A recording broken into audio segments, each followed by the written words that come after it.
નમસ્કાર મિત્રો, આ વિડીયોમાં વાત કરવા જઈ રહ્યો છું જુવાર ભરેલી બોટલમાં ઇનોક્યુલેશન કેવી રીતે કરવું। આગળના વિડીયોમાં જોઈ ગયા કે મધર કલ્ચર કેવી રીતે બનાવવું, જુવાર બાફીને બોટલમાં ભરીને સ્ટરીલાઇઝ કેવી રીતે કરી। તો જે જુવારની બોટલ આપણે 24 કલાક માટે ઇન્ક્યુબેટર અંદર રાખી હતી એની અંદર લીલા કે કાળા દાગ દેખાય તો એ બોટલનો આપણે ઉપયોગ નથી કરવાનો। અને અગાઉ જે આપણે મધર કલ્ચર બનાવેલું પેટ્રી પ્લેટમાં તેની અંદર લીલા કાળા પીળા દાગ દેખાતા હોય, ફંગસ બેક્ટેરિયા થઈ ગયા હોય, દુર્ગંધ આવતી હોય તો તેનો પણ ઇનોક્યુલેશન માટે ઉપયોગ નથી કરવાનો। ઇનોક્યુલેશનમાં જે મીડિયા ઉપર મશરૂમની ફૂગ ઉગાડીને મધર કલ્ચર બનાવ્યું તેને હવે સ્ટરીલાઇઝ કરેલા દાણાની અંદર ટ્રાન્સફર કરવાની છે, જેથી કરીને તે દાણા પર ફૂગનો ફેલાવો થશે।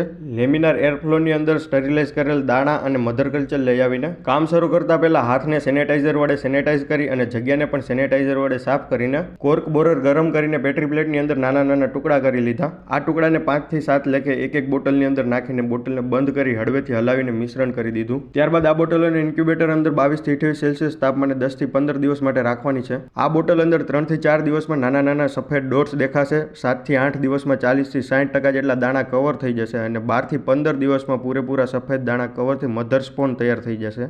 ઇન્ક્યુબેટરમાં રાખ્યા બાદ 5 થી 7 દિવસ પછી બોટલોને હળવેથી હલાવવાની છે, જેથી ફૂગ સરખી રીતે ફેલાઈ જાય। આ રીતે મધર સ્પોન તૈયાર થશે ત્યારબાદ તેનો સીધો ઉપયોગ મશરૂમ ઉગાડવામાં પણ કરી શકાય અને કોમર્શિયલ સ્પોન બનાવવામાં પણ કરી શકાય। કોમર્શિયલ સ્પોન બનાવવા માટે આ જ રીતે જુવાર, મકાઈ, ઘઉં જેવા કોઈ પણ ધાન્યને બાફી તેમાં કેલ્શિયમ કાર્બોનેટ અને કેલ્શિયમ સલ્ફેટ ઉમેરી પ્લાસ્ટિકની બેગની અંદર એને સ્ટરીલાઇઝ કરી લેવાનું। અહીં મધર સ્પોન બનાવવા માટે કાચની બોટલનો ઉપયોગ કર્યો, તેના બદલે કોમર્શિયલ સ્પોન બનાવવા માટે હીટ પ્રૂફ 100 થી 150 માઇક્રોનની પોલિથીન બેગનો ઉપયોગ કરવો।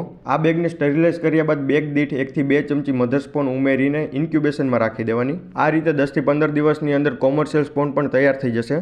જો મશરૂમ ઉત્પાદન માટે વધુ સ્પોનની જરૂર હોય તો મધર સ્પોન માર્કેટમાંથી ખરીદીને કોમર્શિયલ સ્પોન પણ આ રીતે તૈયાર કરી શકાય।